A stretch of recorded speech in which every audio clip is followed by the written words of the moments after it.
तर आज आपण विदर्भ स्पेशल हिवाळ्यात घरोघरी बनणारी सांबार वडी कशी करायची तेच बघणार आहोत। सांबार वडीची जी रेसिपी आहे प्रत्येक घरची वेगवेगळी असू शकते, तर ही आमच्या घरची रेसिपी तुमच्यासाठी।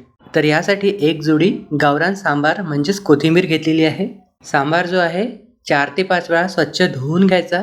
धुतल्यानंतर सुती कापडावर फॅन खाली किंवा हवेशीर वाळवून घ्यायचा। वाळल्यानंतर त्याला बारीक चिरून घ्यायचा आहे। ओला असताना चिरला की तो काळा पडतो। आतमधील सरण्यासाठी कढईमध्ये 2 चमचे तेल गरम करून घ्यायचं। तेल जास्त नाही घ्यायचं। तेल गरम झाल्यावर मोहरी, जिरं, 1 चमचा सोप म्हणजेच बडीशेप, थोडासा ओवा, 1 चमचा तीळ, आवडीनुसार हिरव्या मिरच्या आणि 1 चमचा लसूण पेस्ट घालून खमंग फोडणी तयार करून घ्यायची। यानंतर अर्धा चमचा हळद, आवडीनुसार तिखट, 2 चमचे धणे जिरे पूड, धणे जिरे पूड जास्त घालायची, 1 छोटी वाटी खाकस म्हणजेच खसखस, अर्धा कप खोबऱ्याचा किस म्हणजेच किसलेलं सुकं खोबरं घ्यायचं आहे। हे थोड्या वेळ परतून झाल्यावर अर्धा कप भाजलेल्या दाण्याचा कूट घातलेला आहे।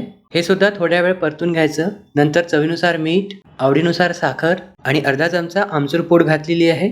जर वेळेवर संपवणार असाल तर लिंबाचा रस सुद्धा घालू शकता। यामध्ये बारीक चिरून घेतलेला जो सांबार आहे तो घालायचा आहे। हे सर्व थोड्या वेळ परतून घ्यायचं।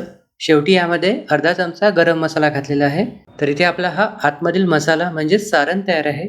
आता पारीसाठी म्हणजेच आवरणासाठी 1 कप मैदा, 1 कप बेसन, चवीनुसार मीठ, थोडीशी हळद, आवडीनुसार तिखट, 1 मोठा चमचा धणेपूड, थोडासा ओवा चोळून घातलेला आहे। यामध्ये 2 टेबलस्पून गरम तेलाचं मोहन घातलेलं आहे। सोबतच 2 चमचे वनस्पती तूप किंवा साजूक तुपाचं मोहन घालायचं आहे। तेल व तूप दोघांचंही मोहन घालायचं, म्हणजे पारी जी आहे अगदी खुसखुशीत खस्ता होते। हे सर्व एकदा मिक्स करून घ्यायचं। तेल जे आहे पिठाला चांगल्यापैकी लागायला हवं आणि मग थोडं थोडं पाणी घालून घट्टसर गोळा तयार करायचा आहे। बेसन असल्यामुळे खूप कमी पाणी लागतं, तर अगदी थोडं थोडं पाणी घालून मळायचं। तुम्ही बघू शकता अगदी टाईट असा गोळा मळलेला आहे। याचे आता लिंबाच्या आकारा एवढे गोळे तयार करून घ्यायचे।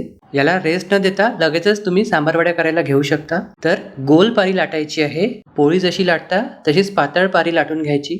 साधारण 3 चमचे सारण मी यामध्ये भरलेलं आहे।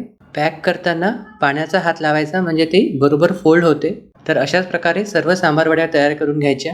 सांबार वडी झाली की लगेच तेलामध्ये सोडायची। याला जास्त वेळ ठेवायची नाही, नाहीतर मग याची जी फोल्ड आहे ती निघू शकते। तेलात सोडताना ही जी बाजू आहे खालच्या साईडला ठेवायची।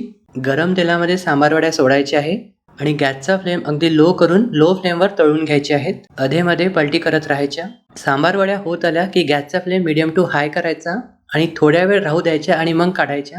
गरमागरम सर्व करायच्या। तर इथे मी फोडणीच्या ताकाबरोबर सर्व केलेले आहे। तुम्ही ह्याला तर्री, कढी किंवा मग केचप बरोबर सुद्धा सर्व करू शकता।